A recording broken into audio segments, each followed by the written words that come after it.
আসসালামু আলাইকুম রহমতুল্লাহি ওয়া বারাকাতুহু। দেখুন এখানে আমি পেঁয়াজ ভেজে নিতেছি আপনার লবণ দিয়ে। এখানে মশলা অ্যাড করলাম। তারপরে এখানে রসুন, তারপরে অ্যাড করে দিব আদা। এগুলো ভালো করে কষিয়ে নেব। তারপরে এখানে আছে আপনার মরিচ, ধনের গুঁড়া।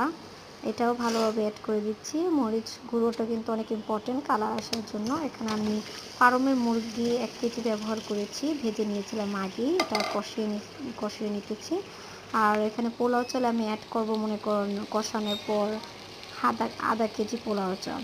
আধা কেজি পোলাও চাউলের সাথে আপনি যদি 1 কেজি মুরগির মাংস রান্না করেন তাহলে খুব সুন্দরভাবে খেতে পারবেন। কোনো সমস্যা হবে না। আমি এখন এটাকে কষিয়ে নেব ভালো করে। চালটাকে অবশ্যই আমি আগে 10 মিনিট আগে ভিজিয়ে রেখেছিলাম। ভালো করে ধুয়ে কষিয়ে দিলাম। কষিয়ে দেওয়ার পর আমি পানি অ্যাড করলাম। যে কয় কেজি আমি পোলাও চাল দিয়েছি ওই কয় কেজি পানি দিয়েছি। অবশ্যই সবাই মেপে রান্নার চেষ্টা করবেন। খুব সুন্দর রান্না হবে। আসসালামু আলাইকুম।